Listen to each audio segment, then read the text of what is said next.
Tyson Fury, Floyd Mayweather, Canelo Alvarez. Just hearing these names makes you think money and the hundreds of millions of dollars, pounds or Saudi riyals in boxing. But that's at the top. At the bottom, it isn't quite the same. Even for those on the rise, there's not an awful lot of cash in the boxing world. And if you're just starting out, well, it can be a very costly exercise indeed.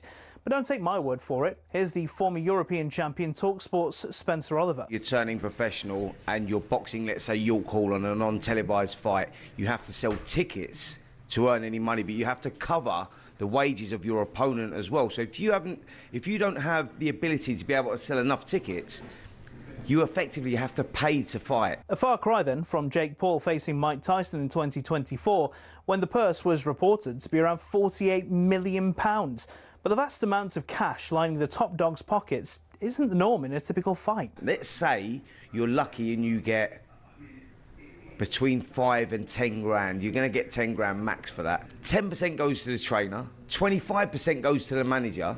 Then we've got the tax man to pay as well. So we're cutting that money in at least half. So now you've got 5 grand for a 10-week camp. So you're talking about a guy here earning, he might be clearing 500 quid a week. How do you support a family on that?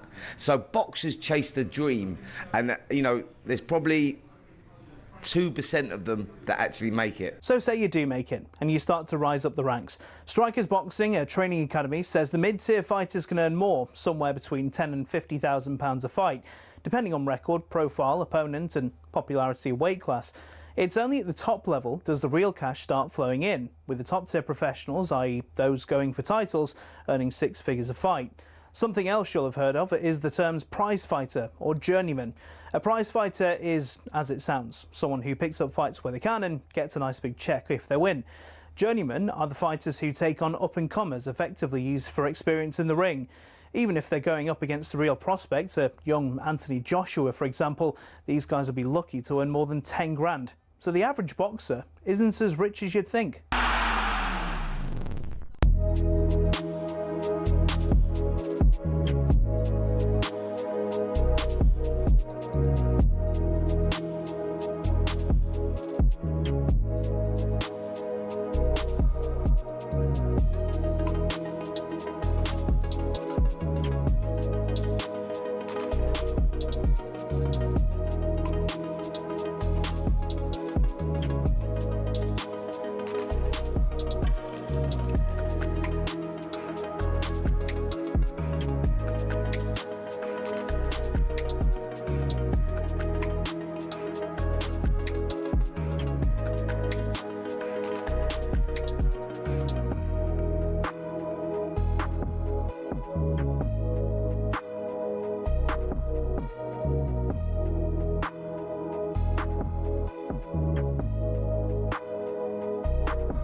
There we go, round-bound dialogue, if you ask me. I mean, Ben makes a good point.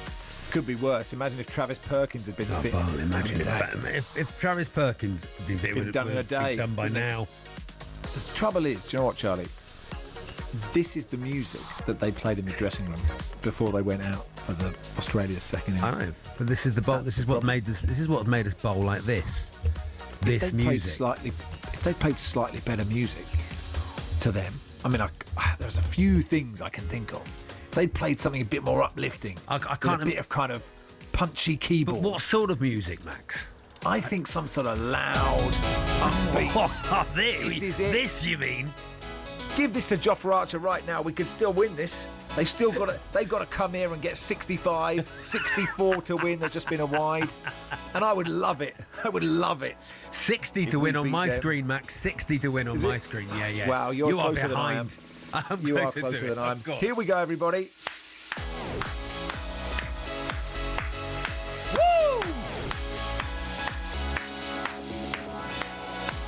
Good morning, everybody. You are listening to the world's biggest sports radio station. It's talkSPORT. My name's Max Rushden, alongside me, Charlie Baker. And Charlie, this is Just Any Warm-Up. This is the double award-winning, award-retired warm-up, Max, on Saturday, the 22nd of November, 2025. And at 12:30, it's Burnley, the Clarets, versus Chelsea, the Blues. In the Premier League, it's a talkSPORT exclusive, presented by Faye Carruthers. Commentary from Sam, the sausage gilet man, Matterface, and former England captain Stuart Psycho Pearce, the Obi producer. Salama!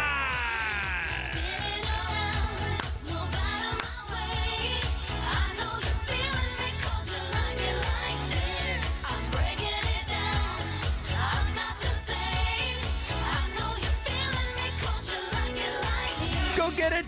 And then at 12:30, it's Coventry versus West Brom in the Championship. It's a talkSPORT 2 exclusive, presented by Hugh Woos and Croft.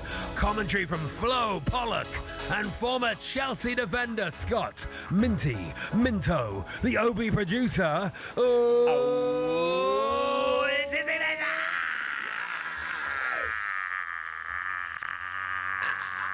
Is he Minto? Say it again. Say it again. Minta! Yes! Say it again.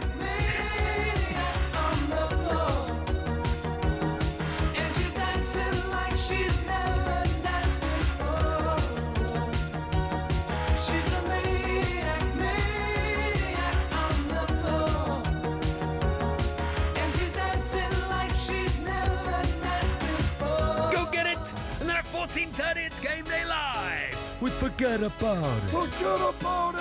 The best in the business. Forget it. Adrian Durham and Alan Pardew. It's on talkSPORT. Adrian Durham, forget it. The best. With all the goals as they go in from the Premier League and the EFL, including Liverpool, the Reds, versus Nottingham Forest, the Tricky Trees. Bournemouth, the Cherries, versus West Ham, the Hammers. Fulham, the Cottagers, versus Sunderland, the Black Cats. Plus a classified results service at 17:15. Nota Balazze. Adrian is at Wolves. Alan is at Fulham. At 15 o'clock, it's Leicester v Stoke in the Championship. It's a talkSPORT 2 exclusive. What is it? Not on UK TV. Not on UK TV. Not on UK TV. It is not on UK TV. Not on UK TV. Go get it! Not on. It's presented by Hughes and Croft. Commentary from Ian, the Duke of Knutsford Danter, and Perry Groves, the OB producer. It's Ian Danter! Woo! The Duke.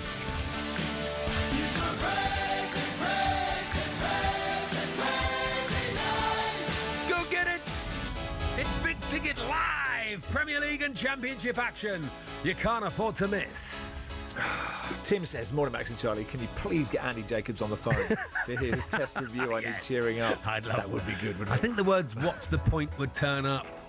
I'm annoyed. Because well done Travis Head, bowling Trav. It's a brilliant century, isn't it? Brilliant, Travis Head. Should we get John Norman in? Come yes, on, let's get John this. Norman Hey, in. John. Hey guys. John, I've got good news for everyone though, is that everyone listening and you and I all have as many Ashes Are you runs. playing Eddie Minter's theme tune, John? This is great. I think it's still going on in the background from earlier. Yeah, it's got nothing to do with me. And I don't know where that's coming from, but I quite like it. There it is. I walk around with that tune playing. We've all got the same amount of Ashes runs so far this series as Zach Crawley. So, there's some good news. You know, the first Australia's second innings, it was the first innings of the match where a run was scored before a wicket fell, which was kind of interesting at the time. Now, I don't know why I'm leading with that. This has just been ridiculous, hasn't it? The turnaround in this game even for Ashes cricket in the Bazball era, and England are being taught how to play Bazball by the original Bazballer, Travis Head. 100 from 69 deliveries, promoted up the order, has just been extraordinary. A 2-day test, it looks like it's going to be, as Maurice Labuschagne decides he's going to play like Travis Head as well, step away from the crease and just basically pull a short ball up and over mid-off for a 4. So he's being played into form as well. He moves to 24. But England were in control of this test match at lunch. They led by 99 on a low-scoring game, or so it felt, with 9 wickets in hand, with a long batting order. It just felt they'd be looking at a target to set Australia of around 300, 350, and then to be bowled out in that session on a pitch that actually got easier to bat as it went on. And then when they were throwing the ball, to give up the best part of 150 runs inside 23 overs. Oof. 10 days now between this test, if it finishes today, and the second test. That is a long time to try. They may as well come home and go back out again. Well, I think Andy Jacobs might be suggesting they come home and stay here when he's on air on Monday. Thing is, John, in Australia's first innings, the way that pace attack bowled, it was like the West Indies in the 80s or 90s. You thought every change, it's still this quick. There is no let up, there's no respite. It didn't matter if it was Atkinson or Archer or Wood or Cars or Stokes. And all of their pace is down by like 15 kilometres an hour, in this innings. Is that just because they're tired, or it's just a rhythm thing? Because I really thought, when it was 205, I thought this is going to be really hard for the Aussies. The way they're batting, and actually Khawaja's injury and Travis Head coming in, it may be a massive stroke of luck. I mean, he's batted brilliantly, but Khawaja was not going to bat like this, so Labuschagne wouldn't have done if he'd opened the batting. But that difference in the intensity from ball 1 in this innings, it just wasn't going through to the keeper like it did in the first innings. Well, it'll be fascinating to hear Harmy's thoughts. He's going to be talking about this with myself on following on later today. But I think that one of the problems you have, and it's been a problem for the last 4 years or so, is that you can reinvent the wheel all you like, but bowlers need time to recuperate. And they need time to rest between innings. And when your innings only last 34 overs, that's not a lot of time to get the feet up, to get in the ice bath, to do whatever you need to do. To get yourself ready for the second innings. The other thing, and look, I don't know, but it seemed to me that England's shoulders, they looked like they'd slumped quite early on in this innings. So, whether they've kind of given this up, whether they're shocked themselves by how quickly this game has turned around. Added to that, Bryden Carson, Gus Atkinson pretty much put on the second best partnership of the innings. So it's not like they were even resting up. They were having to be out there playing themselves. The other thing in and amongst this was that it was really noticeable that in second innings, Australia pitched the ball up. They targeted the stumps. They pitched the ball up more than they did in first innings. And they targeted the stumps of England. England have not done that. In fact, the only time that England looked to get on top of Australia, and were getting on top of Australia, apart from that partnership between Duckett and Pope, was when Australia bizarrely decided to bowl short themselves. They took the slips out, and Bryden Carson, Gus Atkinson said, well, thank you very much, and they helped themselves to a few runs. So I think England's lengths have been all over the place. I mean, Stokes brought himself on and then brought himself straight off again after his first over was hit for, 16. So, yeah, I mean, we've got 10 days to go through all this. Is it a pink ball test as well, the next one? Yeah. Oh, yeah, and Mitchell Stark is an absolute pink ball genius, isn't he? He's quite good with the red one. His numbers with the pink ball are up again, aren't they? So, this was the chance. He's the best pink ball test bowler in the history of the game, and obviously they haven't been playing pink ball tests for that long. But when you consider he took 10 wickets in this match, and he's better in pink ball tests, and the fact that his backup bowlers are going to be, checks notes, Patrick Cummins and Josh Hazlewood, so they're going to come into the side. I mean, and also... This was the chance. This was the chance. Just drop the Ashes, mate. And Australia also seem to have stumbled on their opening partnership somehow. I tell you what, it's a long way back from here. But you know, 4 tests to come, and England will fancy their own chances. You know, you go back 4 years, actually the pink ball test was seen as the opportunity for England. It didn't play out that way, but they actually had their chances 8 years ago as well. So, look, it's not all over, but this is an absolute, or will be hammering from it will be Australia. Hammering, but and it's to worth find saying, yourself John, in this position from where they were at lunch is absolutely ridiculous. Yeah. It is worth saying that in you know, they didn't actually bowl that many overs, the fast bowlers, and the Australian bowlers had the same rest, i.e. not much, didn't they? Yeah, they did, but Boland doesn't bowl 140 miles an hour anyway. Yeah, he's a line and length bowler, and Brendan Doggett as well. You know, they didn't actually have to bowl that many overs in England's second innings. Let's just have a quick look at how many overs they had to bowl. You know, Brendan Doggett had to bowl 9, Scott Boland 11, and Mitchell Starc 12. So, Yeah. you know, only the players themselves will know for sure. Look, Jofra Archer is a player that does go up and down on the speeds, depending on what he feels that he needs to do on a pitch. So, you know, that may also be a reason. But I just feel that England have seen that this game is done. Yeah. From about the point Australia needed, I don't know, 140. It seemed like England were kind of resigned to their fate. And Travis Head is really good as well, isn't he, John? But I don't know if you've ever seen the Bluey cricket episode, which is absolutely I have amazing. children aged at 6 and Amazing 8. television. Yes. Travis Head reminds me of a Bluey character. Yeah, I know. I think he could be in Bluey as one of the dogs. Well, and he's an incredible cricketer. He's got that bit of 1% magic, hasn't he?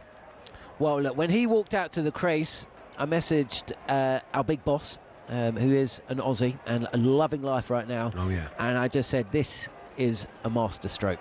And so it proves. Head actually might be out. No, it's just going to drop short of Joe Root running in. So, look, he is the original Baz baller. He's a triple format player. And at the end of the day, coming into this series, when asked who the most dangerous batters on either side, it was Travis Head and Harry Brook, because in low-scoring encounters, if you've got batters like Brook and Head, they can change the course of a test match in a session, and that is exactly what he's done. Hey, cheers, John. Thanks, John. Sadly, well, not sadly, but we will talk some football because the cricket is just too sad. So, but look, we'll go back to John as and when something happens. But well done to Travis Head. An absolutely brilliant innings in the context of this game. It's so good. Quaker Afari will join us in just a second. It's the warm-up on talkSPORT with Travis Perkins, doing what matters for the trade. Find out more at travisperkins.co.uk or download the app.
Let's go surfing now. Everybody's learning how.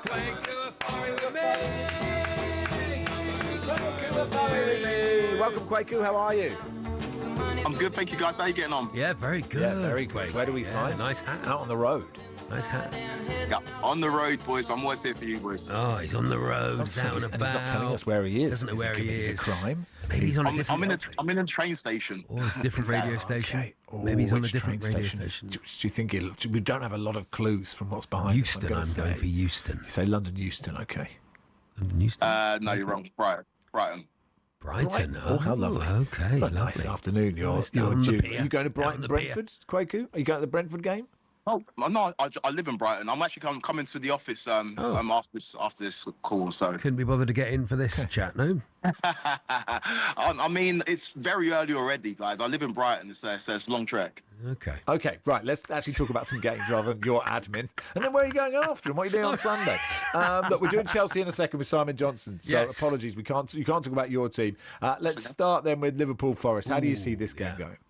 It's for Liverpool. It's about getting back on track, right? They had that mini revival when they beat Aston Villa and they beat Real Madrid. But this is a team that I feel was built with finesse in mind. And where Arsenal have taken the league, it's more about physicality. And so Liverpool, all they need to do is get the win, right? They're a team that's struggling to get results. They played 11 games. They've won 6 and lost 5. They don't have the ability to manage games, and often when they lose, it's a game that they maybe can manage and get a draw out of. Obviously against City it was a different case, but I think this is a game for Liverpool. The performance does not matter. It's all about the result. But they play against a Forest side who under Sean Dyche are starting to find their feet, starting to find their identity. So it won't be easy for Liverpool, but this is a game that I expect them to win. I think the international break came at a good time for Liverpool. I think to get them together, to regroup, to get Isak back on track. I feel like it came at a good time, Kwaku. Yeah, you could say that. And on Isak, it's about time he starts performing, right? I know he had the excuse of maybe not being fit enough because he went on strike and didn't have a proper pre-season. But this is a man that was bought for a British record fee. He's yet to score a league goal for Liverpool. And if they want to achieve their goals this season, I think the league is gone, but they've still got a chance in the Champions League. Alexander Isak needs to start scoring goals on a regular basis, and I think this is a good opportunity for him to do that. They have to also bear in mind, though, Liverpool lost at home against Forest last season. Callum Hudson-Odoi scored a wonder goal. So this is not going to be an easy fixture, but this is a fixture I expect Liverpool to get back on track and win. You heard Andy Robertson after the Scotland game talking about Diogo Jota. I'm giving Liverpool a complete pass this season. Whatever they do, it doesn't matter. And I know not every fan feels that, but I just think it's such a massive thing to happen to a dressing room, to a squad, to the staff and everything. So I think they have a complete pass, whatever happens. Newcastle, Man City, 5:30 today. Now, Newcastle away is not necessarily, it appears tricky, but actually Pep has a really good record against Eddie Howe, and Newcastle actually could be in the bottom 3 by the end of the weekend. Yeah, this is a Newcastle team that's struggling to find consistency. In the Champions League, they are dispatching of really, really good opposition, but in the league, they are struggling to find the form of last season. And you can point to, obviously, departures of most namely like Alexander Isak, but this is a Newcastle team that have ambitions of finishing in the top 4 or qualifying for the Champions League year in and year out. And this season, they've just struggled to find that consistent form. This is a Man City team that's on the opposite end of the spectrum. They have found their form. And all of a sudden, people talking about Man City being in the title race. And I talk about this season being a hindsight season for Man City. If they don't win the league, we'll all say, oh, yeah, but they're going through a transition. It's a different style of play. Pep's trying to rebuild this team. But if Man City do go on to win the league, it'll be like, well, of course they won it. They've got the best manager in the world. They've got the best striker in the world. And this is the best team over the last decade in the Premier League. So it's the Man City team that are very dangerous. And I think the task of going to St James's Park is not as daunting as it has been in previous seasons. And I expect Man City to get all 3 points in this one. What about Sunderland's trip to Fulham? Oh, Fulham it's going under the radar because there's other narratives in the Premier League, but they are really, really struggling. They can't buy a win. The only recent win came against Wolves, who everybody gets a win against, and they need to start picking up points quickly, because I've talked about it ad nauseum. All of these newly promoted teams are winning games or are picking up points, and Fulham are at risk of being dragged into a relegation battle. And Sunderland, talking about newly promoted teams, they are a team that are absolutely flying. The draw before the international break against Arsenal was absolutely huge for them. It felt like a win, right? It felt like a monumental moment in the Premier League. And this is Sunderland team that can't be taken for granted. It's not just a case of a plucky underdog. They are a very good team that have taken big points off a good opposition this season. So I expect Sunderland to win this one despite being away from home. Wolves will be hoping for a new manager bounce with Rob Edwards coming in, but I don't think Palace at home is where they're going to get it, Kwaku. Do you know what? I fancy Wolves to get something in this one. I don't know if it's going to be the game where they pick up their first win in the season, but there's been a lot of talk about Rob Edwards, right? And I questioned the decision to leave Middlesbrough, especially as they were flying in the Championship. Yeah. But he's got an attachment to the club, and he made a decision for whatever reason. He made a decision, and I back him as a manager, and I back him to maybe not necessarily keep Wolves up, but to make them way more competitive than they have been this season. Because let's be honest, they've been absolutely atrocious. Struggled in every game they've played. They don't look like they can buy a win. But I think this is a game where, against the Palace side who have faltered in recent weeks, they can pick up maybe a point, maybe even 3 if they play their cards right. Give us a score prediction for the following: Bournemouth, West Ham, 1-1. Brighton, Brentford. Oh, 2-1 Brighton. And the early kickoff, Burnley, Chelsea, live on talkSPORT. Yeah. 3-1 Chelsea. Yeah. Thank you so much, Kwaku. Have a lovely train ride into the office. Nice one, guys. Take it easy.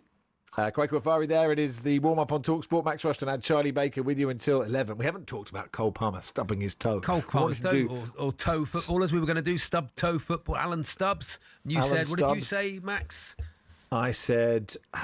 yours was really good. What did I say? It was a good one. Torre Andre Toe, was it? No, I can't remember what was it. No, it was an Alberto. It was Norberto Solano. Norberto. Go on then. Toe footballers or stubbing your toe footballers. Off you go. 8:10:89. It's the warm-up on talkSPORT with Travis Perkins doing what matters for the trade. Find out more at travisperkins.co.uk or download the app. Simon Johnson, athletic correspondent for Chelsea, will join us in just a second.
Julian says Tosin Adarabioyo. Oh, David yes. says Neil Lennon. Abby says Tony Cascarino, Ivan Tony. Benito Carboni says Dan. That's Gout nice. Weghorst is good. Paul in Huddersfield. Peter Ouch says Peter Keith. Ouch, like that. Tony Dorigo says Yatesy and Bista. Rob in Swansea says Alejandro Garnauchmito. I'd say we've had more texts on this than anything we've ever done. Probably. Jared 5 Toin million. from Anthony. Eric Cantona. Gil Hurt Toe Silver. Really, really good, that, isn't it? Metatar Sol Campbell, says Phil. Toto Skilauchi, says that's Christian nice. from Cobb. That's very good. Very good. Anyway, good. a wicket in the cricket. Is this the turning come point? John on. Norman. Travis Head has gone. What an innings. It's come to an end. He's just obliterated England. Australia needing just 13 runs now to win the game, and he walks off to a claim. It's nearly 20 years since Adam Gilchrist smashed what was at the time, and still is, the second fastest test. Yeah, I was there. It was very was quick. Where were you? Oh, we should have caught up. Maybe you should have. Well, Either way, Monty Panesar was bowling then. Today it's been Gus Atkinson, Bryden Cast, Jofra Archer and Mark Wood, and they've all gone in exactly the same place, into the stands. It's been extraordinary. 123 from 83 deliveries. He actually took, 12 balls longer than Adam Gilchrist needed to reach three figures 19 years ago. But he has arguably just sealed an even more important victory for Australia, because when he came to the crease, this game seemed like it was a nip and tuck affair. A low-scoring encounter, a top score across 3 innings of 172, and yet he's just walked off with 123. So Australia will wrap things up in the next 10 minutes or so, you feel. Steve Smith, the new batter. Marnus Labuschagne, who's been watching at the other end and has joined in with some of the agricultural hitting himself, is 40. And Australia on the verge of what will be a chastening defeat for England. And an Australian side who are going to welcome back Pat Cummins and Josh Hazlewood for the next Test match. Need 13 runs to win this. They're 192 for 2. Thanks, John. Thanks, John. Oh, such a disappointment. Yeah, and I think Really Travis thought Head this got was out. it. I think he got out on purpose then, so he could walk off on his own and go, "Yeah, cheers, I did that." Do you reckon? Yeah, but he looks We'll great. clutch at anything, won't we? Clutching at We will anything. clutch Oh, we've at got anything. Joe Root's on turning the ball now, so that's exciting. Here we go. There we go. All he This is needs it. is to get, if he can get 8 wickets for 12, then we should be all right. Anyway, let's look ahead to our commentary game, Burnley v Chelsea, live on talkSPORT, 12:30 kickoff. We can speak to Simon Johnson, the Chelsea correspondent for The Athletic. Hey, Simon. Hey, Simon. Good morning, fellas. How you doing? Yeah, pretty good. It's his little toe, Simon. Does that really hurt that much? I don't know. I've never broken my little toe, my little piggy. Well, as a cricket fan, I feel like I've stubbed all my toes in the last few hours. Yeah. But yeah, I've done it. I mean, I must admit, I've never fractured it. I'm sort of going, come on, man up, Cole. Come on, sort it out. Get out on the pitch.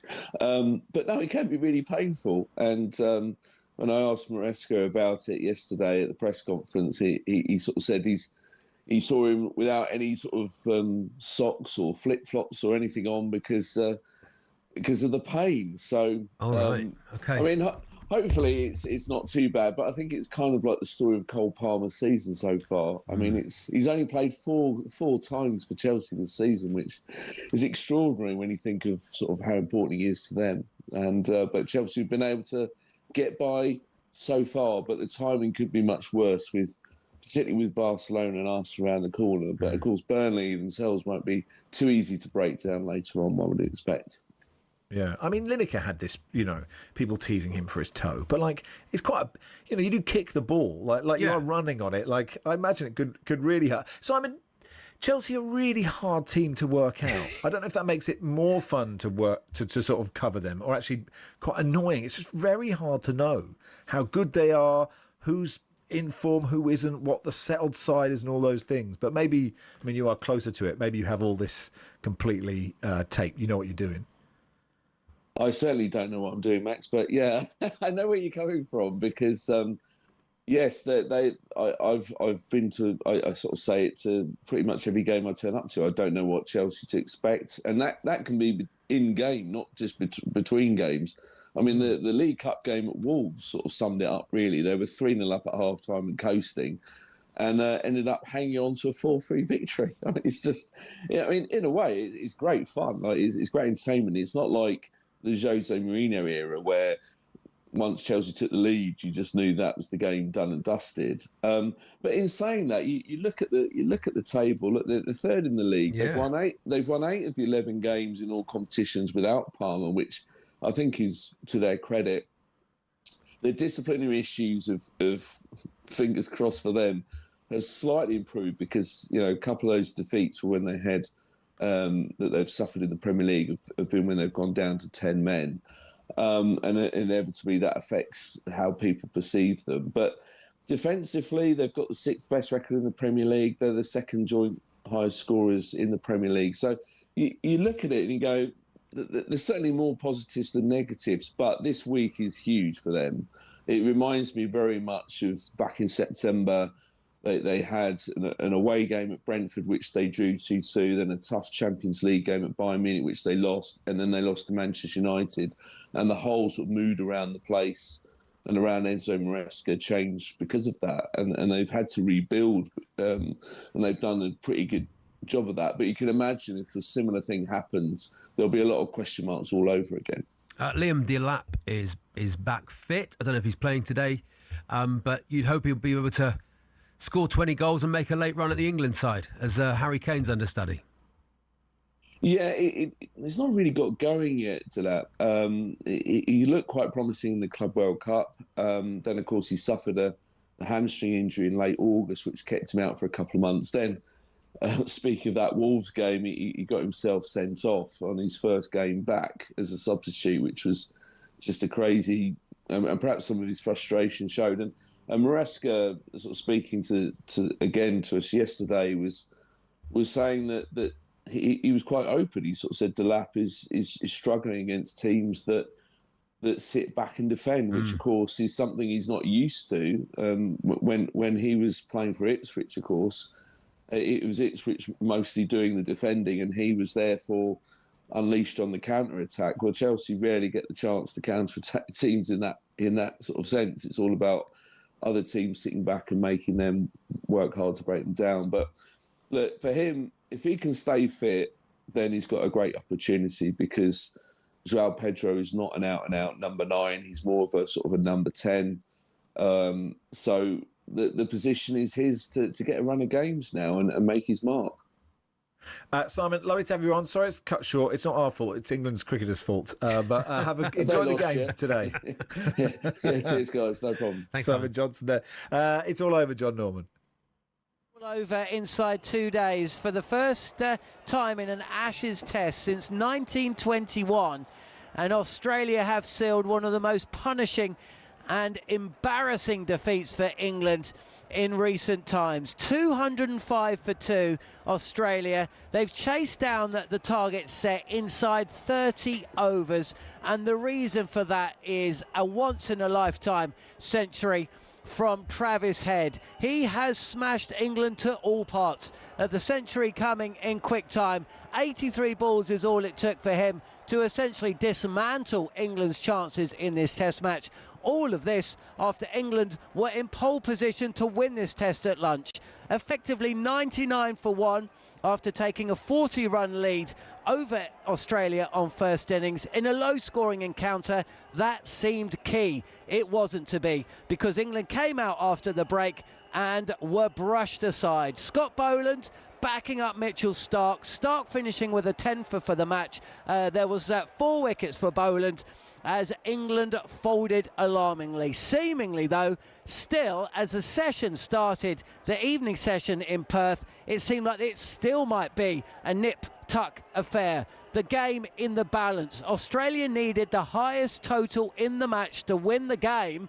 Surely it was going to be a close-run thing that pushed all the way to day 3. Well, no, because Travis Head, promoted up the order, has just smashed England to smithereens. True Bazball has won this game, but it's come the way of the Aussie opener Travis Head.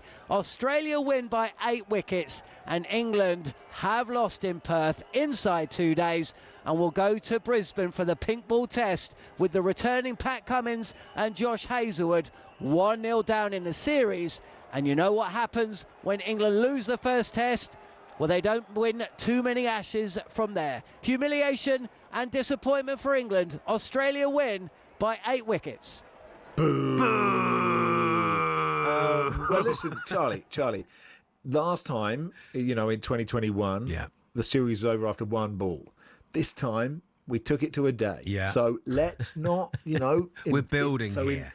So we're building in 4 years, 2 days, in 6 years, 3 days. But also, it's not like they really tried to stay in. They really just tried to throw away their wickets. So you sort of go, maybe try a little bit harder. No, but that's sort of why Bazball is good. Anyway, we'll do more cricket in just a second. But England have lost the first test, and there were moments where it really looked like England would win the first test. But we haven't won the first test. We've lost the first test. It's the opposite. It's the opposite of what we wanted. It'd be better if we'd just been hammered from minute 1. It's what sport does to you. What's what sport does to you anyway. More cricket in just a second. Time for our competition.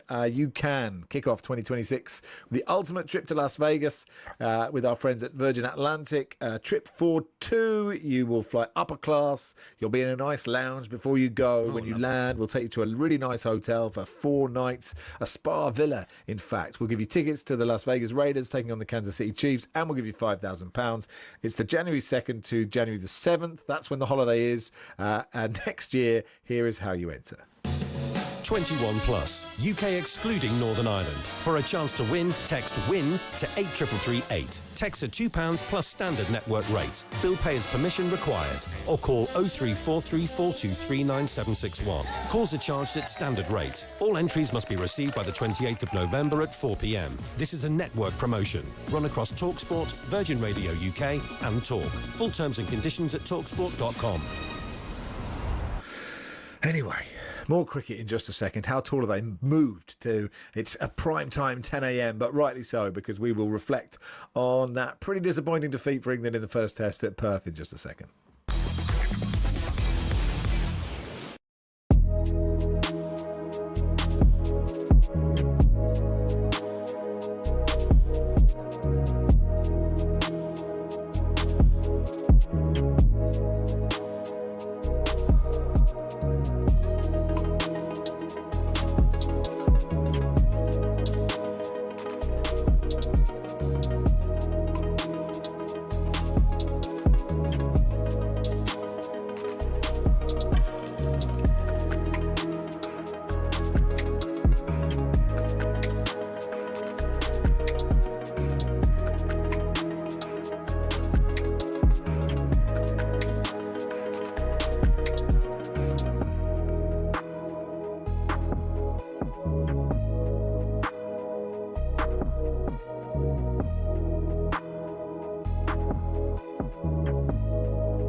Hello and welcome to talkSPORT Goals. We've been taking you through what should be another busy day of football. Chance to win it!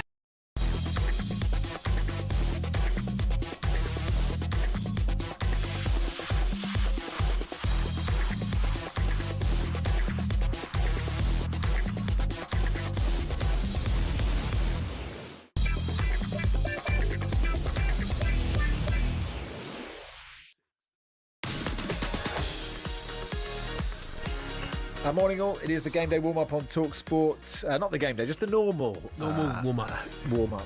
Jeff from Kings Lynn says, hi lads, has anyone seen Andy Jacobs? Please. Andy will be coming off his long run on Monday. Yeah, lovely.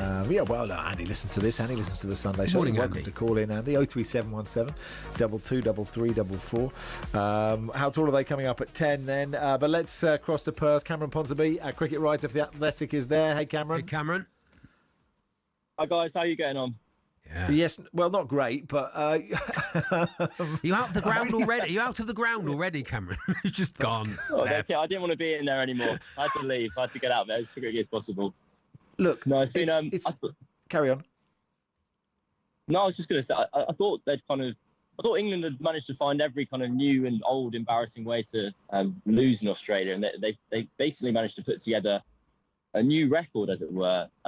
Shell shocks kind of feels like the word. In the media centre, there's a lot of people who've seen a hell of a lot of cricket, and no one's seen a day like today. There was, go back about 4 hours, and it was lunchtime, and England were 100 runs ahead, and they had 9 wickets left. And I'm going to be honest, my complacency was through the roof. I was feeling arrogant. I was feeling confident. England were going to win 5-0. And 5 hours later, it's all crumbled in a heap, and I don't really know what to do with myself, truth be told. Yeah, I really felt, I mean, there were times in this test match, you're right, at that moment when Pope and Duckett were just going along and there was just absolutely nothing happening, and you couldn't hit boundaries because the pitch is so enormous, but they didn't matter, they were just ticking off runs. At that moment, you thought England have got this. But the other moment, actually, and I said this to Charlie earlier in the show, the way England bowled in that first innings, especially when it was Smith and Labuschagne, and the pressure was so intense, and the pace of every single bowler, whatever bowling change, it didn't matter. And you thought, holy, this is a frontline attack that's like the West Indies of the 80s or 90s. But they came out for this innings, and nothing happened with the ball at all in this innings. Well, they had to bowl again, basically. The kind of idea of this 5-man relentless pace attack is that they're short, they bowl in short spells where they can give 100%. We were talking kind of in the bar yesterday after day's play, and with kind of fans and journalists, and we're all feeling really giddy because England had been spectacular, and they were feeling smug, and they should have felt smug because they've had this plan in place for so long to get Mark Wood, Jofra Archer on the pitch at the same time and hit Australia with pace. And yesterday it worked, and it was amazing, and it was literally the fastest England had ever bowled in a test match in terms of all records. Any ball tracking records that are available, it was the fastest England had ever been. But the idea is that you don't make them bowl every day. And so when England collapsed with the bat this afternoon, it meant that these guys had to come out and bowl again. And it was visibly different. Yesterday, cricket looked scary yesterday. Like watching Jofra Archer bowl, watching Mark Wood bowl, watching Mark Wood hit Cameron Green in the face with a bouncer. Yeah. It didn't look fun. It didn't look like a game that anyone, you or I, should ever want to play. Whereas today, it was just that bit more gentle. The pitch had just quieted down a little bit, and Travis Head was able to play a genuinely spectacular innings that cemented, quite humiliating defeat for England. But is that not a point, though, that Travis Head's come out and he's played a once-in-a-lifetime, greatest of all-time innings, second quickest century of all time for Australia. So that's not going to happen every test. But he is that sort of player. He's got that bit of magic. When he came out to open the batting, I thought, I think we might be in a bit of trouble here, because he's got that, Gilchrist was mentioned earlier. I'm going to think Jack Callis. I'm going to think Shane Warne. I'm going to think those 1% magic players that can grab a game and take it away from you. Well, it was a bit of a happy accident for Australia because Usman Khawaja is meant to be their opening batter, but he's had loads of injury problems over the course of the match. So they shuffled him down the order because he literally wouldn't have been allowed to open. He spent too much time off the pitch that he wasn't allowed to bat straight away. So they went, you know what? let's play our hand there. Let's take a bit of a risk. Let's shove Travis Head up to the top of the order. And he's kind of been the hipster's choice to open the batting for a while in Australia, because he is this incredibly attacking, kind of swashbuckling player who can score incredibly quickly. So if you are England in that instance, you're going, I'd love it if he wasn't coming out to bat, because he might make this match finish before we've even had a chance to blink, really, which is exactly what happened. That being said, the pace of this game was such that when England were kind of falling in a heap in the afternoon, I was going, oh, it's fine, because Australia will get out as well. That's what That's what happens. Last day and a half, everyone's getting out. But then as soon as a couple of runs, that's the rules. That's what should happen every time. But Australia started batting and they started kind of cruising along and making it look easy. You realise that the 200 runs they needed to win wasn't very many. And so, in fact, I think there's going to be a million statistics coming out of this game, none of which kind of reflect pretty well on England. But it's only like the kind of 25th test match in the history of the sport to have finished within 2 days. This doesn't happen. Like, this is a historically short, dramatic defeat in record quick time. Yes, Travis Head has played a spectacular innings, and I'll be really interested to see if that's kind of the angle this uber positive England side take with how they want to reflect on the defeat, whether Ben Stokes, who went up to Travis Head when he did get out and gave him a big kind of pat on the back, shook his hand to congratulate him, will go, look, we were going toe-to-toe, and then someone turned out to be a genius on the day. That happens. We've got 4 more matches left. But I think for the fans and those watching here, it felt like a bit of a drubbing. Yeah, just on that, you know, the idea that those bowlers need time to rest. Does that mean, because there's obviously every time England lose a test match under Bazball, there's this, well, look, you should just do Bazball, but being sensible as well. And obviously it doesn't work. If you're sensible, then you're not doing Bazball. But given that, you know, if you look at those wickets after Duckett was out, there were 3 poor shots to wide deliveries. They didn't need to play at them. And you're thinking, guys, actually, even though Bazball is attacking, these guys need a rest. So, like, we should just occupy the crease just for half a day. Like, that's not too much to ask. It's going to be really interesting to see how England react, because this is the idea that arriving in this series, whether it's Bazball with brains, Bazball 2.0, a refined method of play, call it what you want. There's all these kind of like monikers that are attached to it. England themselves have kind of said they've grown up a little bit, and that the starting point of this Bazball like philosophy and era was to try and lift the fear of failure off a group of very talented players, to say, don't worry about it, guys. Just go and play your shots, and shoot for the moon, and if you fail, we'll be all right, kind of thing. And now they're 3 years down the line. They themselves are saying, no, we want to be a bit better than that. We want to be a bit smarter than that. And so when Harry Brook came out today with the match kind of not in the balance, England was still ahead, but there was just a kind of crack in the window, as it were, where Australia might be able to sneak through. It was a case of, right, let's see what happens here. 3 balls later, he's kind of pushing it a wide one, and he gets out for a duck. The problem is, Harry Brook is arguably the best player in this England team alongside Joe Root. He's one of the best players in the world. He was phenomenal in the first innings. And it's kind of, you feel silly to ever kind of criticise him too much, because you go, well, he can do stuff that no one else in the world can do. He's the player that Australia really fear.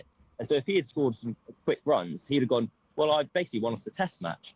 Yeah. Whether England have that other side to them, I don't know if it's a mindset thing, or maybe it's just a technical skill thing, where they say themselves that on flat wickets where the batting conditions are a bit easier, we're the best in the world. There's no one who can play like us. But when it gets a bit trickier, when the ball moves around a little bit, that's where we kind of need to hone our skills. And so far, it hasn't quite happened. But yes, to answer your question, Max, yes, the best case scenario and the route to victory for England today was to bat day. Bat the day, make it that the bowlers do not have to put their boots on again, come out again this evening and put together a kind of sublime, magical performance to defend 200. It's going to be so hard for them to come back from here, because there's not going to be any draws in this series. There's not going to be much rain about. The matches are played at 100 miles an hour. So effectively, if England are going to win 3-2 or 4-1, they need to win 3 or 4 of the last 4. So tough times in the England camp. Yeah, 4-1. We're going to win 4-1. Cheers, Cameron. Yeah, there you go. Enjoy your 3 days off, though. Cameron Ponsonby there. Thank you. Hopefully not paid by the day. Cricket writer for The Athletic. talkSPORT 2, by the way, if you go over to that now, John Norman, Steve Harmison have the Ashes inquest. Andy Jacobs says, I didn't like any of it. Thanks to Stokesy and the boys for an utter humiliation. # come home now. Yes, Andy Jacobs from 1 o'clock on Monday. How tall are they coming up next?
Over the years, we've been treated to some amazing exhibition events in sports. Some become iconic, but many fail to live up to the hype. So what are some of the most anticlimactic exhibitions? Technically, it wasn't an exhibition because it ended up being sanctioned as a pro fight, but it basically was. 2024 saw Mike Tyson return to the ring to fight YouTuber Jake Paul. The event, which Paul won, was streamed by 65 million people on Netflix, making it the most streamed sporting event ever at the time. But many complained of buffering and freezing. And as for the fight itself, well, it was considered an entertaining disaster. I mean, it wasn't prime Tyson. He was 58. And after the fight, Paul, who was 27 at the time, said he'd actually gone easy on Tyson towards the end. Now, Mayweather-McGregor in 2017 was a better watch, despite Mayweather going rope-a-dope early on, but it was way too expensive. Pay-per-view was 75 quid. And in the stadium, The cheapest ticket was over $370. Now, this next one you could have watched for free, only because the pay-per-view had streaming issues, so they had to open it out. I'm talking about Tiger versus Phil in 2018, which was nicknamed The Match. Massive names and massive rivals going head-to-head. On paper, it worked. In reality, it didn't. The two players were mic'd up, so we all thought we'll get fascinating insight. We'll be able to hear them insult each other for 18 holes. But what we actually got was more heavy breathing and sniffles. And for two GOATs, the golf itself was bang average. And speaking of GOATs, let's end with Messi and Ronaldo. In 2023, an exhibition between PSG and the Riyadh All-Star 11 saw them share a pitch for possibly the final time. To be fair, it was a goal fest, which PSG won 5-4, and Messi and Ronaldo both scored. But it was obvious they were past their prime. El Clasico, this was not. And with it being in Saudi, there were more sports washing claims. So there you have it. Exhibitions that have let us down. And I didn't even have time to mention the Community Shield.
Liam in Belfast says, lads, that Ashes result is embarrassing. I had to turn talkSPORT off yesterday because of the arrogance and smugness of the presenters on at the time. Oh, we're going to do this, we're going to do that. I always knew we would win. Isn't Bazball brilliant, etc.? So when will you ever learn? 5-0 series win for Australia guaranteed. Liam in Belfast. Okay, Zach Liam. Crawley's the problem. No one will say it, though. The opener's supposed to set the tone and protect the middle order. An average of 31 and single-digit scores in 40% of tests. Simply not good enough to be playing this Ashes. It's not over yet. I do agree with Zach Crawley. Look, there's obviously a reason he gets picked to open every single innings for England, right? There's obviously maybe he's great vibes. Well, no. The thing is, Charlie, right? Bazball has revolutionised cricket and English cricket, and it's made Test cricket absolutely fascinating.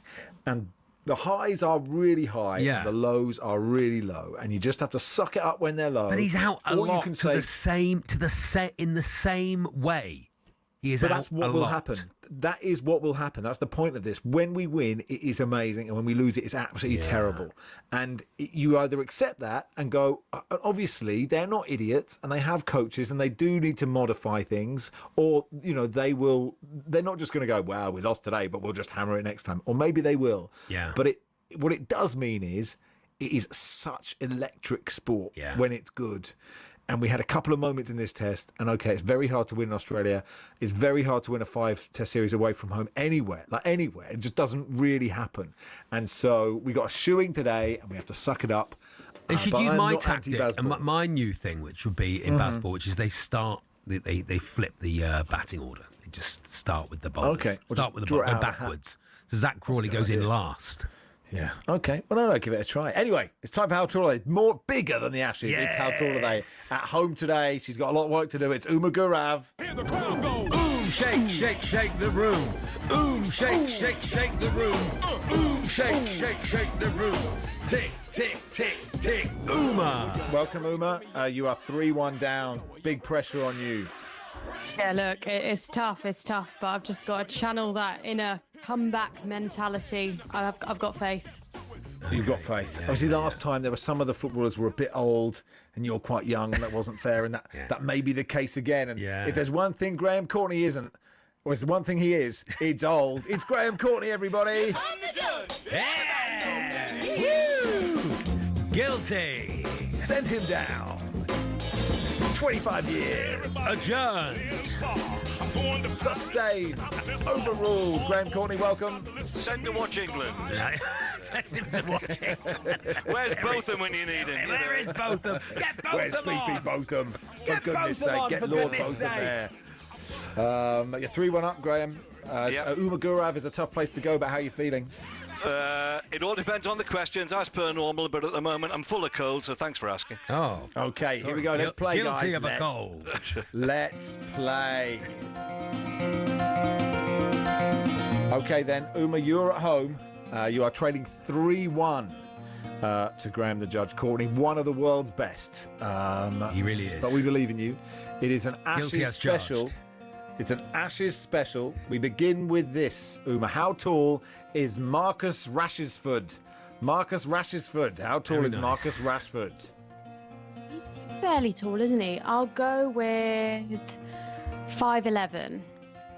5'11". Let's go to Graham the Judge Courtney. I think he's really tall, 6'2", something like that. Oh! Guilty! Is it? He knows what he's doing. And Send him down. The big lad. Look at that. Back of the net, Graham Courtney. 4-1 up. 4-1 up with 4 to play. It's a So shame Uma we needs don't to have get the all judge 4. in vision, but that's probably because you're You're not not allowed. missing anything. You're not allowed cameras in court, are you? You're not No, allowed no cameras in court. But someone is drawing a picture of him right now. A little pencil sketch of Graham Courtney is happening right now. You don't need any hair on the top anyway. So. Okay, all right. Well, There on we the go. top. No, you've got to- At least you got to- said on the top, Graham. Right, here we go. Plenty around the But, chin. but his wig's on. Of course, he's got the wig on. course he has. Graham. Of course Guilty. he does.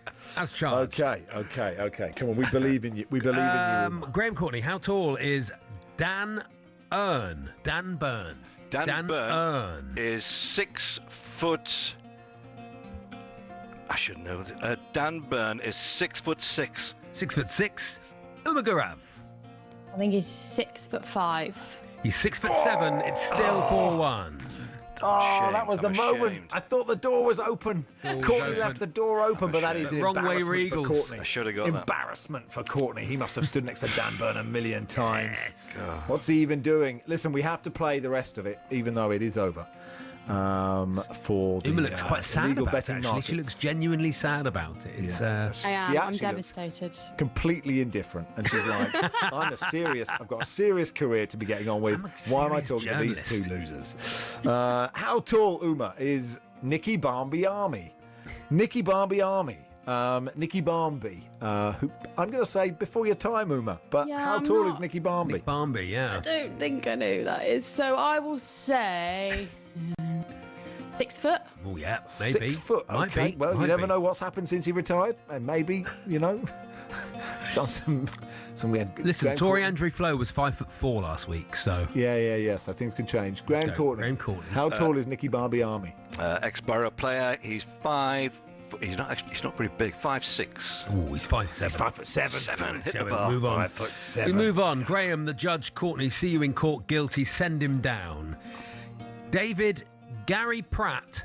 How David tall Gary is Platt. David Gary Pratt? I'd say Platt. David Platt is 6'2". Uma Gurav. How tall is David Platt? Do you know who that is? Yes, I do. Yeah, I good, will good, yeah. say 6'1". He's gone 6'1". He's 5'10". We move on. 5'10". 5'10". Blimey. But well done for that volley against Belgium, David. Oh, yeah, well done. Finally, Uma. I would say it's worth 4, but it isn't, because this is not a silly game. We take it very seriously. Very sensibly and seriously. How tall is Aussies Ardiles? Bloody Aussies Ardiles. How tall is Aussie Ardiles? Gosh. Aussies. Go Oi, oi, oi. for 5'11". 5'11". 5'11". Graham Courtney. No, he's not. I'd say 5'7", something like that. There we go. Guilty as charged. Excellent. So into the quarterfinals goes Graham Courtney, along with Lars Sivertson, Nigel Adderley, Adrian Clark, Kwaku Afari, Normal Person, Richard Guy Bristow. One of Paul Hawksby and Tim Vine, and the Danny Kelly, Perry Groves result still up for grabs. Listen, Uma, you've done well to get to the last 16 in this company, and Graham Courtney was always going to be tough. How are you feeling, Uma? You're into the plate competition which starts in 2028. Yeah, look, I'm gutted, but I'll be back stronger and better knowing my heights, I guess. Yeah, that's all you can do, isn't it? That's all you can do. Exactly. That's what we want to hear from Ben Stokes in the press conference. Uma, she did everything right. She said everything right after that game. She got her head down. She said she lost fair and square. Meanwhile, the judge, you're through to the quarterfinals. Guilty. I mean, guilty as charged. In many ways, the original, the OG of How Tall Are They? And the reason we play it is because you've got such good music, Graham. That is mainly the reason we play the game. Oh, well, thanks for that, That was the ideal as well. I used to interview him when he was at Newcastle. He always just called it Newcastle. Oh, yeah, I like it. He was a lovely fella, really nice guy. That's what you get with the judge. You get the height and a few anecdotes. An anecdote. Yeah, a few. His after dinner heights circuit's so good. I remember at 6'6", 7". I'll just go and ditch the highlights of the game now. I've been recording it. So, well done, the judge. Well done, the judge. All the best, guys. Thank you. See you in court. All the best. There we go. Thanks, Uma. The judge is through. And let's face it, we wanted it for the theme tune. I didn't want to say that to Uma, but we want the judge to get through, don't we? Yeah. Let's finish How Tall Are They with the judge's theme tune. Paul Hawksby versus Tim Vine next week. That is absolutely enormous game, isn't it? It's on a knife edge as well. It's 0-0. Do you remember it was a terrible game? It was a goalless draw. They just two great sides cancelling each other out. But Vine Hawksby coming up next week. That's massive. But here's the judge's music, and Lars Sivertson will be after that. Judge, everybody know that he is the judge.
Hello and welcome to talkSPORT Goals. We're taking you through what should be another busy day of football.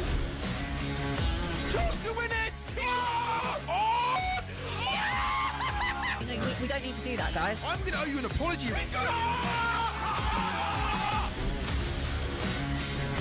you get to that conclusion? That's a weak mentality. Oh, get out of it.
I'm over the cricket, it's all right. You just need to get out of your system by singing a little song. At least we've not And what better song invested. to sing? We've not invested 4 days into it, and then that's happened. You know, it's only been like most of it I was asleep.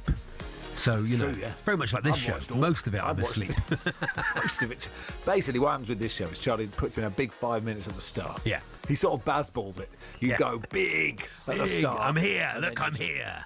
Then I let you do that, and then I just sort of pick it up, and I do the sort of hour 50 afterwards. It's fun. Well, once, you know, we once found upon a way once of upon a making it time, work. you did the hour 50 beforehand, and then I just did the last 10 minutes. Anyway, Yes, time come to look on. ahead Navel to today's gazing. action with Enterprise Rent-A-Car. Destination Football on talkSPORT with Enterprise Rent-A-Car. Whatever it is, we're here for it. Last. Maybe the last time, I don't know. Trying to sing in time, everybody. Welcome, Lars Sivertson. Come on, Lars. Hi, how's it going? Yeah, pretty good. Yeah, really Well, good. Thanks. There he is in yeah. his Seat Ibiza, ready to look ahead to all the games. Let's see if we can get through all of them. Why not? Burnley, good. Chelsea, 12:30 kickoff. How's it going to go, Lars? Yeah, moved on from the Nissan Cube. They're very hard to find these days. Burnley, Chelsea. Kind of intrigued by this. Chelsea have been quietly kind of ticking along and doing really rather well. They're third in the league, and they look like the third best team in the league on the underlying numbers as well. Even though you feel that there are like quite a few things that aren't fully settled with this group, you know, they've had injuries to defense. You wonder something. The striker situation hasn't always been ideal, but I think what is powering this is that their midfield is just great, isn't it? Like we're not sure we'll see. I mean, Caicedo just came back from playing international breaks. I mean, maybe he'll be rested for some of this at least. But Caicedo, Enzo Fernandez is just a fabulously good central midfield, arguably like amongst the top of the league. And that attacking group, like Estevao, so exciting. Whether it's Raul Pedro, like Garnacho, Gittins, whoever plays, there's a lot going on there. So there's a lot to like about this Chelsea team. I do think Burnley's are gonna have a bad time here. I'm less impressed with Burnley, what they're doing so far. The only thing I'd watch for Chelsea here is what's the starting 11 going to look like? Because you do have a few players who've been away for international break, who've travelled quite a long way. Maresca did say that Caicedo trained on Friday, that he was going to train and that he was probably going to be okay. But I wonder if it's going to be. It could be like when they played Nottingham Forest back in October. You remember where they rested Caicedo in the first half, had a really difficult time. He came on at halftime, and they just completely took over in the second half and won the game pretty comfortably. It might be one of those, but I fear for Burnley a little bit. Burnley have, in fairness to them, they have some points. They've got 10 points, which is fine. They're in that group of Leeds, Fulham, West Ham, Burnley, who've got 10 points. But I'm going to get this one in early. The XG alert, push the XG button. It's not good, guys. Like their numbers are extremely bad. They've created the least and conceded the highest number of XG in the league. If you don't love the old XG, we could just pivot over to shots, where we would tell us what they've had the fewest shots and conceded the most per game, which seems like bad statistics for a football team. The sort of mitigating circumstance is that their fixture list have been a little tough. They've gotten a couple of the big difficult ones out of the way. They've played against Liverpool, they've played against Arsenal, they played against Manchester City. They played against Spurs and United, whether you would consider them very, very difficult games or not. Probably if you're a newly promoted team, you do. Point is, the fixture list has been a little bit tricky. That might be part of the reasons why their numbers are so bad. But I worry a little bit for Burnley. They are currently looking like a strong favourite to finish bottom of the pile, and I think Chelsea will win here. Liverpool Forest is the 3 o'clock kickoff. Sean Dyche got them playing. He's got Morgan Gibbs-White scoring headers. I think they might come a cropper today. I feel like Liverpool are going to have a good go at it today. Yeah, I mean, Dyche has already gone in and done I feel like he's done roughly what you'd expect him to do in terms of just starting to make them a little bit solid. Make them eat worms. That's what he's done. Yeah, taking away all their clothes. It's very upsetting. The worm thing was debunked. I mean, that was apparently a prank. I don't think Sean Dyche actually eats worms. I think he pranked a football. Anyway. The hats are off, I think. I mean, I do believe the Sean Dyche hat ban is a thing. Please call in Sean Dyche and correct me if that's not true. But I think the players are not allowed to wear hats in training, which for a Scandinavian is sort of like, there's nothing wrong with retaining a little bit of body heat. But, fair enough. He has made them solid anyway. I do think going away to Anfield is a tough thing to do. I mean, Captain Obvious alert. But even though Liverpool have had a tricky start to the season, do kind of feel like this is one of those home games where they could get a decent win on the board and make everyone feel a little bit better about the situation. What about Newcastle, Manchester City, 5:30 kickoff? So I guess the thing with Newcastle is they have a very considerable home away split. Like at home, they've been good. Newcastle, they've won a lot of football games at home. It's been in all competitions. I think they're. This is good. Lars looks up things live on it. So the defeats they've had at home have been against Liverpool, Barcelona, and Arsenal, which I feel like is forgivable. Like that can happen. But apart from that, they won all their home games in all competitions this season. They've had a few really worrying performances recently, away to West Ham, away to Brentford, away to Brighton. You'd put in that category, but. You'll notice I'm saying the crucial thing here is away at St James's Park. Broadly speaking, they've been very good, Newcastle.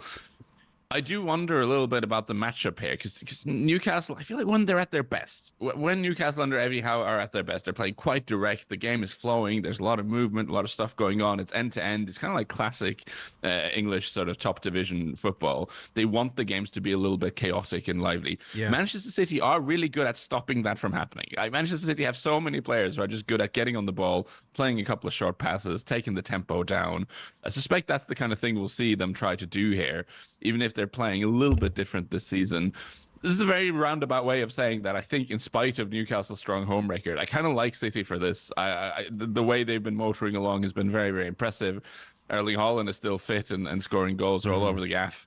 Ryan Cherki now back to full fitness. That's a real boost for them. Really intrigued to see how this shapes up now with Dooku looking so good ahead of the international break. Foden looks like he's finding a bit of form. Kind of feel like a lot of things are falling into place for Man City, which is really bad news for their opponents. I agree with you, actually. I think they are looking ominous. I think the only side that I say that about, they're looking ominous, City, aren't they? The Rob Edwards revolution begins at Molineux, Lars. It does, and you know what?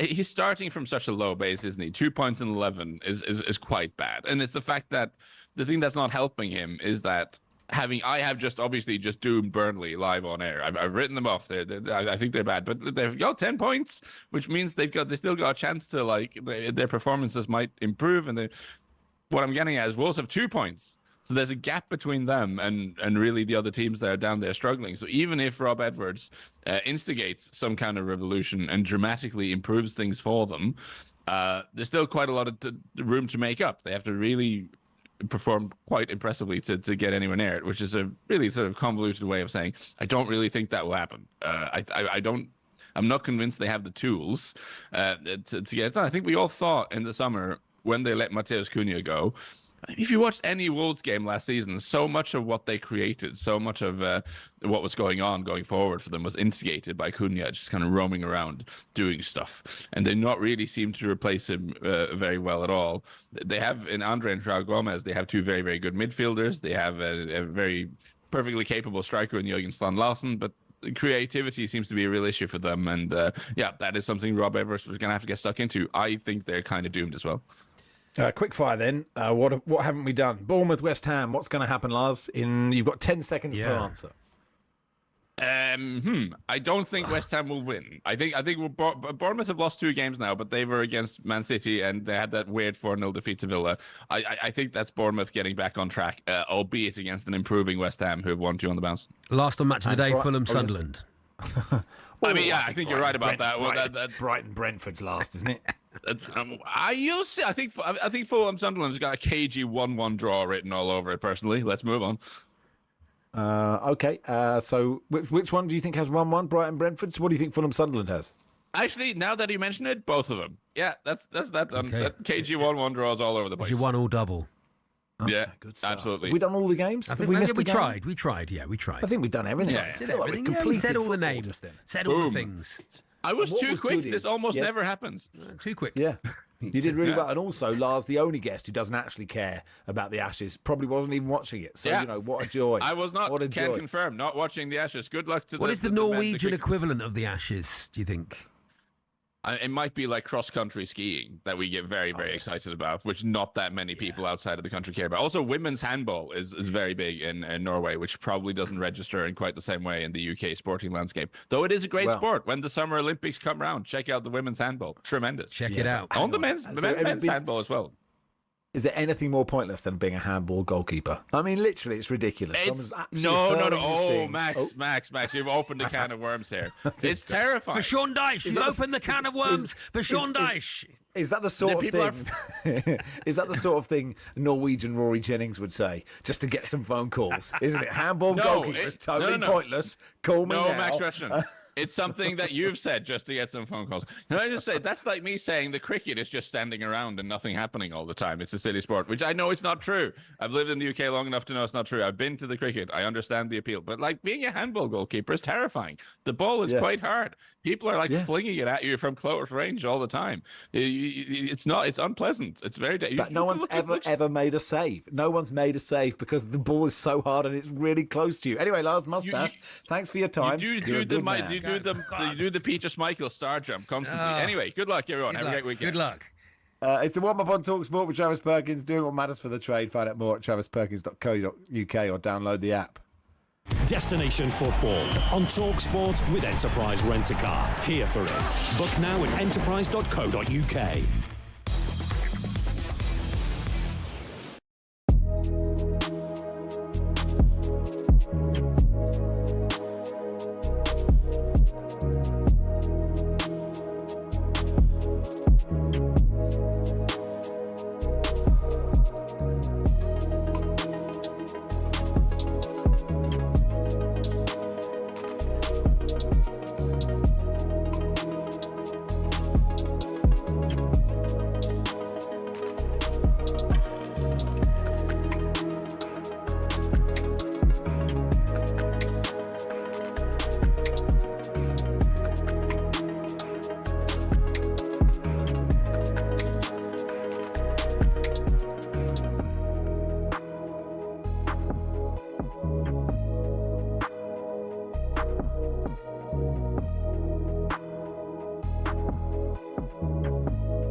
listening to the Game Day warm-up with me, Charlie Baker, and Max Rushden when he can get back to his position. I don't know what he's doing at the moment. I think he's gone off for a cup of tea, which is exciting, isn't it? Get in your texts. What do you think Max doing? 810 89, and he will join us very, very shortly.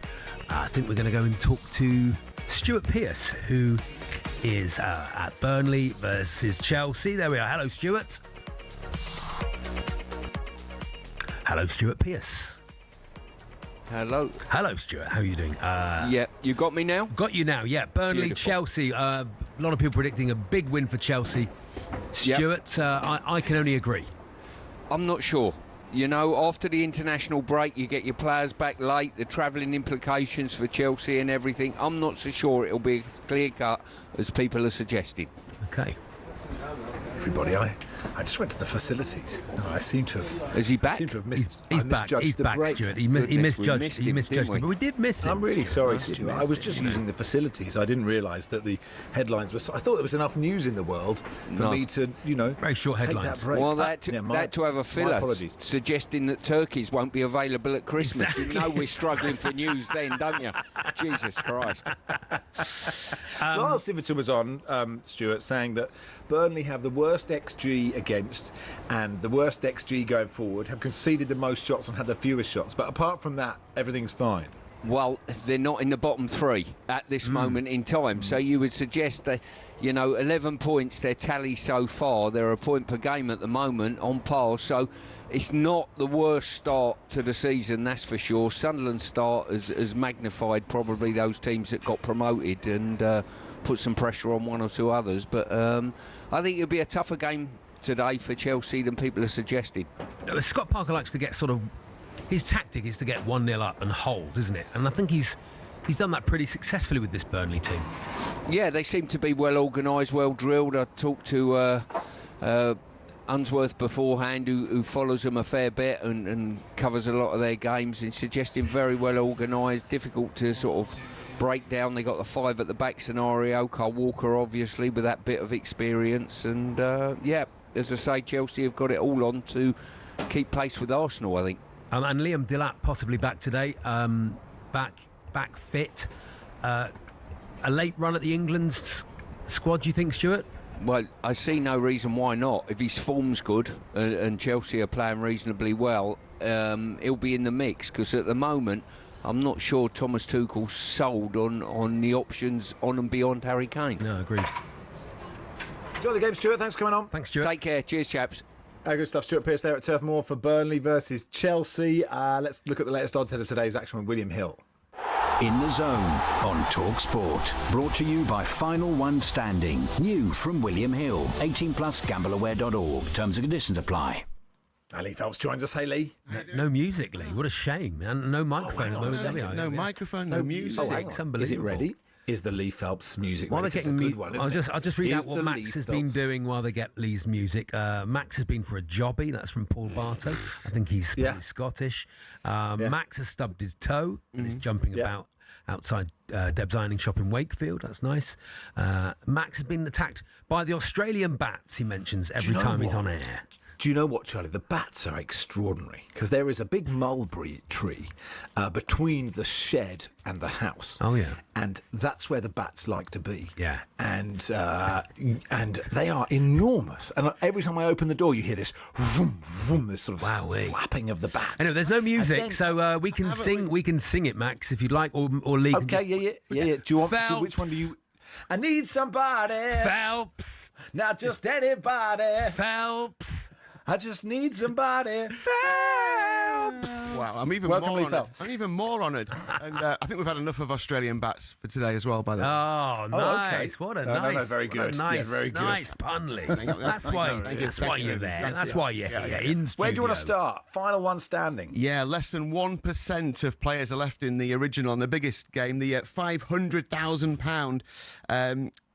Guess which team has the most picks this weekend? Weekend. We're down to around 12. Crystal Palace. 35% of players have gone for Palace. I'm good at choosing who it is. Bournemouth, Man United, Villa, Brighton, all around the 10 to 15% mark. 3 players have still got Arsenal. 3 players have gone for Arsenal. The deadline for picks is 12:30. 60 have picked Liverpool. So 60 have kept Liverpool all the way through to round 12. Is that a good tactic? Well, quite a good tactic. You might have thought it would be. Then Liverpool, a little bit. I mean, are we absolutely confident they'll beat Forest? I think they will, but I'm not what absolutely do I know? confident of anything. You can tell me the likelihoods, Lee. That's literally your job. To tell us the likelihood of something happening. I will do that in a little while. We've got a new game starting today as well. 3 p.m. It starts. It's called Beat Robbie. So Robbie Lyle of Arsenal Fan TV fame. If you play that game, the final one standing, Beat Robbie, and you outlast him, you win a share of £50,000. So 3 p.m. you've got to get your picks. Robbie's gone Liverpool. Obviously, you can start afresh from there. So, if you last longer than Robbie, then you share that 50k. But that 12:30 game, Burnley Chelsea. Just been speaking to Stuart Pearce about it. Of course, there's an epic boost on that one. João Pedro to score or assist, even money. That should be odds on. And I think Chelsea have to go in the accumulators today. I mean, I just can't see how Burnley are 5-1. I can't see how they beat Chelsea, even at home. Never know. I think you're probably right. What are the odds on England winning the first test? Obviously, just day two's just finished. Day 2, yeah. So, I can tell you, I've just been saying to Charlie, the price for Australia to win 5-0 is shorter than it is for England to win the Ashes series. Full stop. Yeah. So it's very hard to win an away series, test series. I keep saying it. Yeah, no, it is. Yeah, so 5-0 Aussie whitewash is 4-1 now, unfortunately. I was going to go on to give you an ACCA, which I'll do quickly today. I think there's a few. Chelsea start it off. I think Coventry as well. 12:30 kickoff. Their odds on.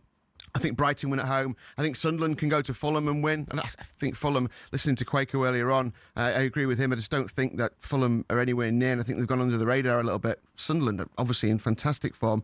I think Liverpool will beat Forest. Palace, I think good price as well. Man City at Newcastle. I think there's quite a lot of really interesting prices. You can get ACCA boost with 4 or more picks, so that one I've just listed would qualify. And then an epic boost in the Newcastle-Man City game. Newcastle 12-5 to win the match. Erling Haaland to score. And you get impacts with that as well, as you do with the João Pedro one. So if he goes off and hasn't scored, your bet carries on with his sub. That's even money. 14 in 11 Premier League games. 5 in 4 in the Champions League, and 16 in 8 for Norway this year. It's crazy in the World Cup World. 35 goals in 23. He's quite good. He's all right, yeah. And I'll finish off with racing. We've got an epic boost on the racing as well. Sean Bowen, who's the champion jumps jockey, to ride a winner from his 6 races at Haydock today. So all Sean Bowen has to do is ride a winner from his 6 races today. Even money from 3-1 on that epic boost. He's got the favourite in the opener. Stick to the plan.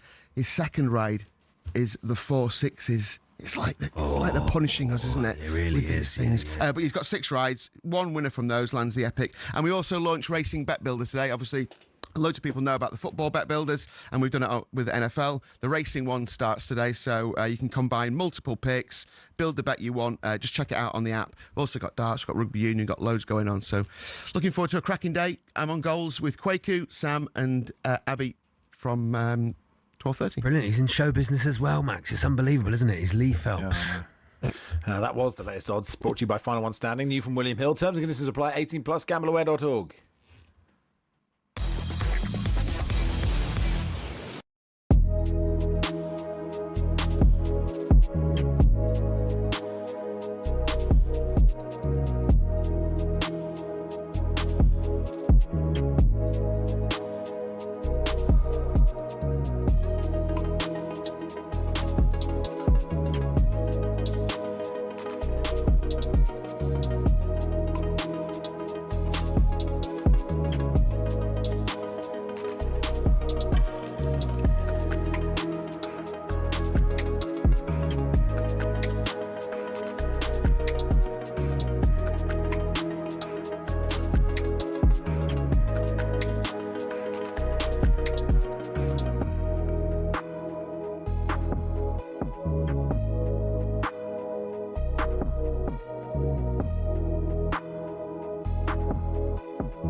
Hello and welcome to talkSPORT Goals. We've been taking you through what should be another busy day of football.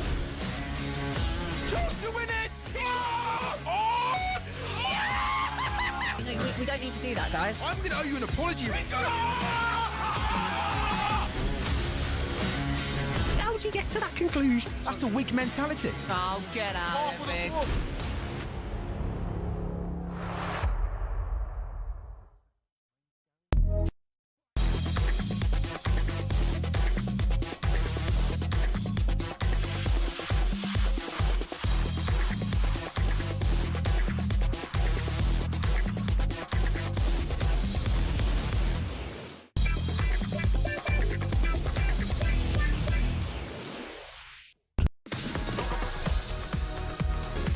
That's odd jobs to ask all our listeners if they thought they could outlast Robbie Lyle.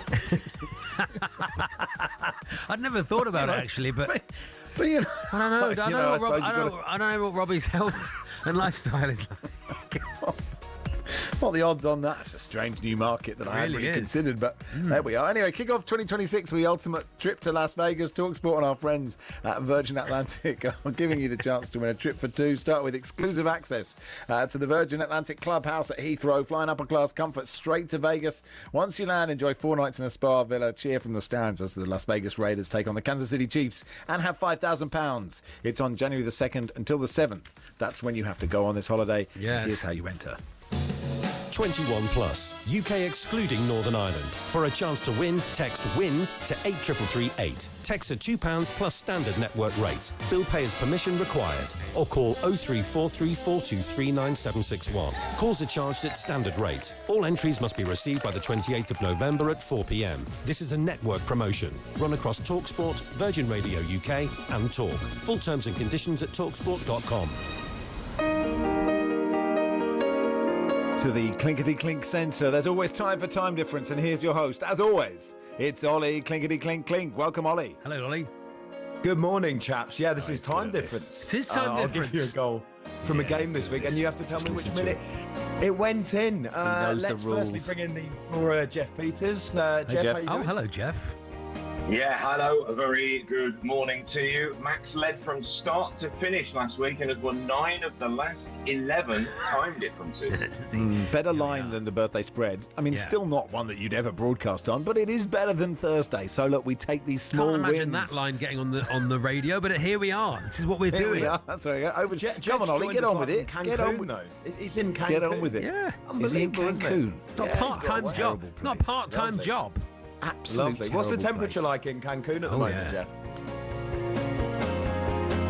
It's 5:51 a.m. Oh. 5:51 a.m. That's not really the temperature, is it? It's not a temperature. It's a time. You'll still have a temperature, no matter what the time. Great commitment to time difference. We're doing it 5:51. Anyway, come on, Max. Here we go. It's time for goal one. Stop wobbling. This comes from Tuesday's amazing game between Scotland and Denmark. Who's going first? Who's going first? Scotland qualified. Tell you what, let's decide that first, shall we?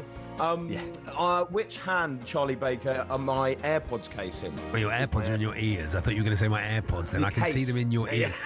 The case is in your right hand. It's in my left hand. It is. So, Max, do you want to go first? Yeah, I'll go first. Okay, so Max, you'll be going first. Goal number 1, Tuesday night, Scotland 4, Denmark 2. Scotland qualified for the World Cup. But, Max, what minute did Lawrence Shankland put Scotland 2-1 up? Ooh. Good question. Lawrence Shankland. 72. Let's hear how it went in. No. Whoa. Oh, my word. Amateur hour. Charlie was just a bit slow there. I'm the new host. There's new rules. He's got to be quicker than that. Go on, Charlie. 69th minute. 69th. Let's now hear how it went in. Scotland 2, Denmark 1. Yeah. And Lawrence Shankland felt him and he tucked it home. Heart striker, of course. It went in the 78th minute. Oh. There we go. So, Jeff, what's the temperature? He's back. Clink is back. Really good. It's 20 degrees, and anyway, so it's Max 6, Charlie 9. Max 6, Lovely. Charlie 9. Great start. Okay, there we go. Okay, goal number 2 also came from Tuesday night, the game that everyone forgot about. Wales 7. Oh, yeah. North Macedonia 1. So many goals. But So many goals. Charlie, so many goals. Charlie, what minute did Harry Wilson seal his hat-trick? Got his hat-trick, yeah. Got a penalty, didn't he? In the 81st minute. What say you, Max Rushden? I say 80th minute. Let's hear how it went in. Harry Wilson has the chance for a hat-trick. He sends the goalkeeper the wrong way. Bang, direct hit, 80th minute. Ooh. Well done, Matt Emilian. Done, Brilliant Max. stuff. So, Jeff, what's that done to the scores? So Max plays on 6 and Charlie 1 out on to 10. Lovely. 4 in it, 3 to go. Game on. Lovely. Game Great on. stuff. 2 By the till way, 6, can I just Virgin say, Radio. I'm a big fan of this show and always have been. Thanks, I've Ollie. always wanted to Thanks. know, Yeah. does Jeff use a calculator? Is this too behind the curtain? I don't know if it is. Does he use a calculator or does he do it in his head? Yeah, but far be it for us to be meta. Yeah. Can you Am I get allowed on to with know it, that? please, Clink? Right, sorry, okay. Goal 3 came on Sunday evening. Albania 0, England 2. Routine win for England. It was live on talkSPORT. What minute, Max, did Kane open the scoring? Oh, the Albania. The Albanian game. I've been watching too much Troy Parrott and Kenny McLean Yeah. to care. Which goal was He this? opened the score in the 72nd minute. What say you, Charlie Baker? You've got to get 4, haven't I? Yes. So the 68th minute. Let's hear how it went in. It's flicked on and turned over the line by Kane. Yes, Proudfoot there.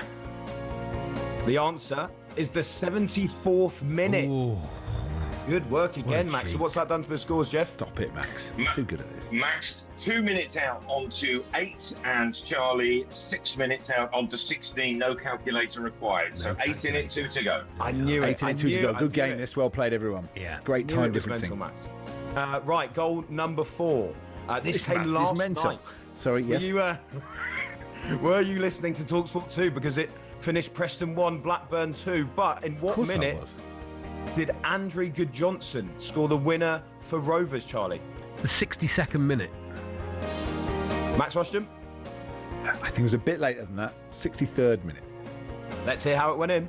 Free header and it's headed in. Turned that's late. in. That sounds And late. Blackburn are back in front.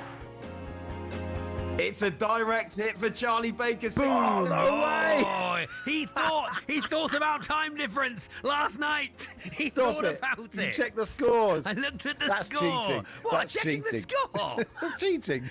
No way. He's done his homework. Jeff, what's that done to the scores? So because Charlie was trailing and Charlie gets a direct hit, it is 0-0. Get it in. is all square. I've never All heard Charlie square give an with answer that one to go. confident in my life. So good. It came up the Okay. 62nd minute. Who's going first? Okay. Who's going first? So it's Max to go first for goal Okay, number right. 5. It's and 0-0. it came 2 weeks ago. Oh. Spurs God. 2, Manchester United 2, live on talkSPORT. Oh, yeah. In Yeah. which minute, Max, did Matthias Tell make the game 1-1? He's got a towel. 84. What say you, Charlie Baker? 83. Let's hear how it went in. A doggy's cross into the box, comes through to Tell. Good turn, good shot. Deflection into the roof of the net and Tottenham are level. I can tell you it's a direct hit for Max Rushden. Oh, he's a Spurs fan. What? He's a Spurs fan. It's so cheaty. What a win. Ask What me a win. when A direct Tom hit at King 0-0 in the scores. 5th. Well played, Charlie. You had a really good go. Thanks, You really tried patronising. hard. Well done. You're quite good at this. Thanks, Ollie. Thanks, Jeff. Thanks, Baker everyone. Brothers is next. Burnley versus Chelsea. Thank you so much. Oh, Paul wanted to play out with Mbop. So, okay, here it is.